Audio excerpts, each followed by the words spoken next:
Merhaba, ben Kuber.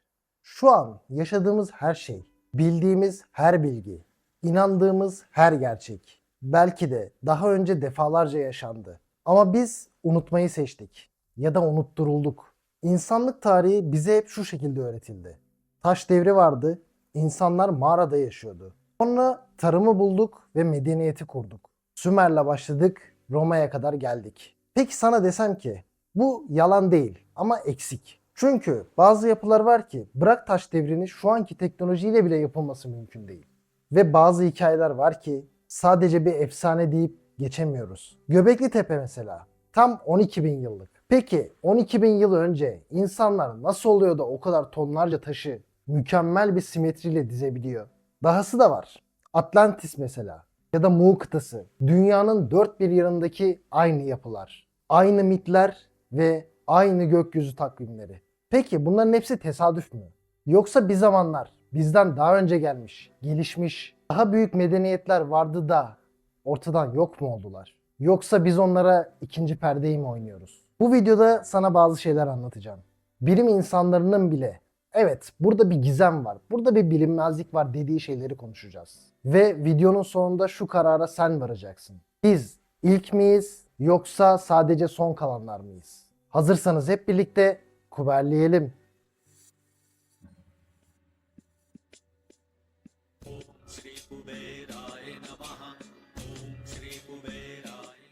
Önce tarihi sıfırlayan yapıdan bahsedeceğiz. Göbekli Tepe. Göbekli Tepe'yi zaten duymuşsundur. Duymadıysan da sana hemen şöyle bir özetleyeceğim.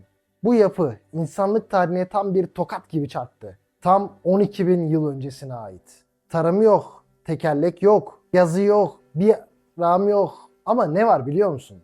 Tonlarca ağırlığındaki taş bloklar var. Mükemmel bir simetri, astronomi bilgisi ve hayvan figürleri. Şaka gibi geliyor ama tamamen gerçek. Bugüne kadar medeniyet tarımla başlar diyorduk ama Göbektepe bize dedi ki hayır, önce inanç vardı. İnsanlar tarımı sonra düşündü diyor. Ama bu kadar gelişmiş bir yapının ortaya çıkması demek, onun arkasında bir bilgi birikimi, bir kültür, hatta bir medeniyet var demek. Ve işte tam burada kafalar karışıyor. Çünkü oradaki bilginin tam 12 bin yıl öncesine ait olması demek, tüm tarih kitaplarının çöpe atılması demek. Yani aslına baktığınız zaman tarih kitaplarına çok da güvenilmez gibi. Göbekli Tepe konusunu çok kısa tutacağım çünkü bunu daha önce anlattım. Tam şurada bir yerde izleyebilirsiniz. Şurada da olabilir. Şurada bir yerde izleyebilirsiniz. Hatta o videomda Karahan Tepe ile Göbekli Tepe'yi anlattım. Çünkü Karahan Tepe Göbekli Tepe'den daha eski bir yapı olabilir. Orada detaylıca bunu bulabilirsiniz. Biz şimdi diğer bölüme geçelim. Herkesin merak ettiği Atlantis. Belki de insanlık tarihinin en ünlü kayıp şehri. Ama bu kadar çok konuşulan bir konunun, bu kadar çok gündeme gelen bir konunun hiç iz bırakmamış olması bir garip değil mi? Atlantis'i ilk Platon anlatıyor. Milattan önce 360 civarı. Diyor ki binlerce yıl önce çok ileri bir medeniyet vardı. Teknolojik olarak gelişmişti. Devasa yapılar, kanal sistemleri, çok katlı binalar, gelişmiş ulaşım ve ileri düzeyde bilim. Ama sonra ne oldu? Kibirleri yüzünden tanrılar tarafından yok edildi. Suların altında kaldılar. Şimdi burada iki seçeneğimiz var. Ya Platon yalan söylüyor ya da yaşanmış bir olayı kodlayarak yazıya döktü. Peki en önemli soru, delil var mı? Bak kanka, Platon'un anlattığı bu şeylerin çok benzerlerini dünyanın dört bir tarafında görüyoruz. Sular altında kalmış şehirler var. Hindistan'da Dvarka, Japonya'da Yonaguni, Karayipler'de yapay adacık izleri. Üstelik bu yapılar bilinçli bir şekilde yerleştirilmiş taş bloklardan oluşuyor. Yani bunlar doğanın olayı değil, insanların eseri. Ve bu yapılar tam da Atlantis'in anlatıldığı bölgelere yakın yerlerde çıkıyor. Bir de şu var. Eski haritalarda Antarktika buz olmadan çiziliyor. Mesela 1513 tarihli Piri Reis haritası. Bu nasıl olabilir? Zaten en büyük gizemlerden bir tanesi. Uydu yok, keşif yok ama detaylar var. Atlantis'in yok oluşu eğer buzul devrine denk geldiyse belki de bu haritalar Atlantis'ten kalan bilgilerle çizildi. Ve kanka en garibi şu. Bilim dünyası bu konuda sessiz. Bilim insanları kanıt yok diyor. Ama aynı bilim insanları Göbekli Tepe için de 20 yıl önce önemsiz bir höyük diyorlardı. Gerçekten Atlantis hiç var olmadı mı? Yoksa çok şey biliyordu da unutturuldu mu? Şimdi bir yer daha var. Atlantis kadar bilinmiyor ama belki de ondan daha fazla sır saklıyor. Mu kıtası. Bu iddia ilk olarak 19. yüzyılda ortaya çıkıyor. Bir İngiliz subayı Hindistan'da eski yazıtlar üzerine çalışırken bir metinle karşılaşıyor. Bir zamanlar Pasifik Okyanusu'nun ortasında dev bir kıta vardı. Milyonlarca insan yaşıyordu. Gelişmiş bir medeniyet kurmuşlardı ama bir gün büyük bir felaketle yok oldular. Bu kıtanın adı Mu kıtası. Bizim İngiliz subayı bu aldığı bilgileri Tibetli rahiplerden aldığı kadim bilgilerle destekliyor ve diyor ki Mu kıtası dünyanın ilk medeniyetidir. Atlantis'ten bile daha eskidir ve bu medeniyet insanlığa bilgi taşımıştır. Bak kanka, kulağa çok uçuk geliyor değil mi? Ama bazı şeyleri sorgulamak gerekiyor. Mesela dünyanın dört bir yanında benzer yapıların olması, Mısır'daki piramitlerle Meksika'daki Teotihuacan piramitlerinin ölçüsel benzerliği bir tesadüf mü? Ya da Pasifik'teki adalarda 10 tonluk taşların üst üste koyulduğu yapılar nasıl taşındı? Kim yaptı lan bunları? Teknolojisi olmayan insanlar mı? Yoksa teknolojisi unutturulmuş olan bir medeniyet mi? Ayrıca Hopi Kızılderililerinin efsanelerinde bile bu kıtalardan bahsediliyor. Onlara göre ataları büyük bir su tarafından yutulmuş. Yani o yutulmuş yerden geliyorlarmış. Aynı şekilde eski Japon, Hawaii, Polinezya ve Güney Amerika'da aynı hikayelerin farklı versiyonları var. Hepsi tek bir noktaya işaret ediyor. Bir şey vardı, büyük, gelişmiş ve kaybolmuş bir şey. İşin en çarpıcı yanı ise şu. Bu kadim halkların tamamı gökyüzünden gelen bilge varlıklardan bahsediyor. Yani bu bilgi bir yerlerden geldi. Belki de Mu insanlık tarihinin ilk üniversitesiydi. Ve biz şimdi onun bıraktığı kalıntılarla yolumuzu bulmaya çalışıyoruz. Ama kanka belki de asıl soru şu olmalı. Mu kıtası gerçekten kayboldu mu? Yoksa bazı bilgilerin ortaya çıkması engelleniyor mu? Bak şimdi kanka, bir fikir yürütelim, bir mantık yürütelim hep birlikte. Eskiden iletişim yoktu. Ne telefon, ne internet, ne uçak. Yani kıtalar arası haberleşme sıfır. Buna rağmen neden dünyanın dört bir yanında aynı yapılar, aynı semboller, aynı hikayeler var? Mısır'daki Giza piramitleri, Meksika'daki Teotihuacan, Çin'deki Şiyan piramitleri, Endonezya'daki Borobudur.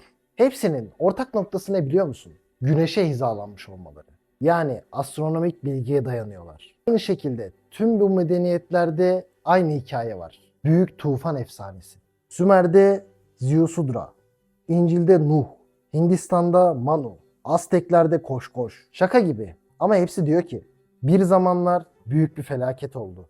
Her şey sular altında kaldı ve biz yeniden başladık.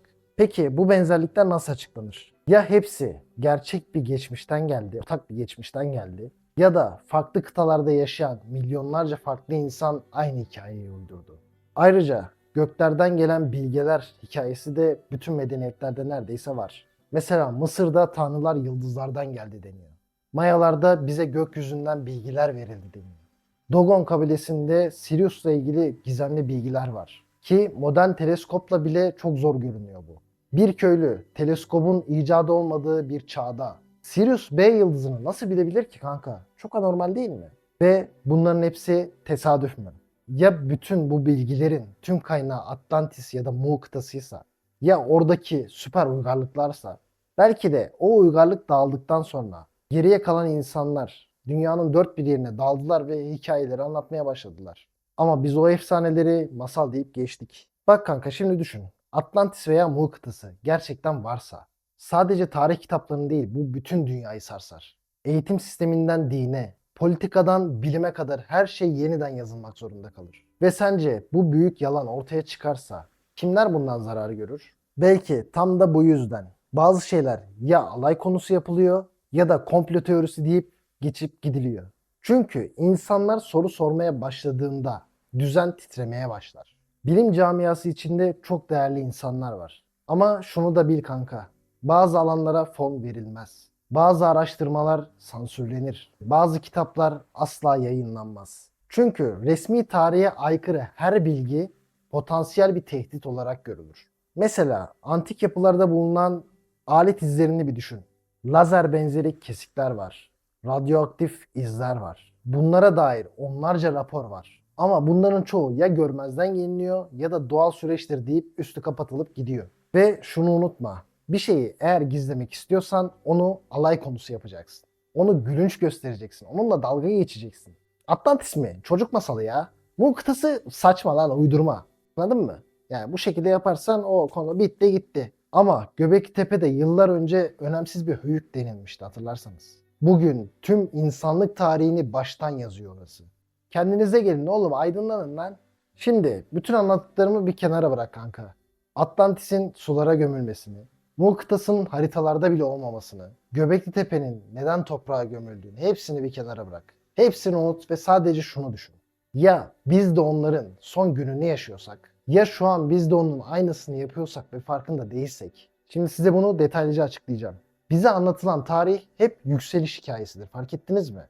İnsanlık gelişti, medeniyet kurdu, teknolojiyi yükseltti. Ama kimse şu soruyu sormuyor. Kaç defa? Kaç defa sıfırlandık? Kaç defa gelişip geri çöktük? Atlantis, Mu, belki Lemuria, belki daha fazla ismini bilmediğimiz onlarca uygarlık. Belki de gerçekten hepsi yaşandı, bitti ve unutuldu. Ve işin acı tarafı ne biliyor musun? Bu yapıların hiçbirisi doğal süreçlerden ötürü olmadı. Bu medeniyetlerin çöküş sebebi tamamen insanlığın ta kendisiydi.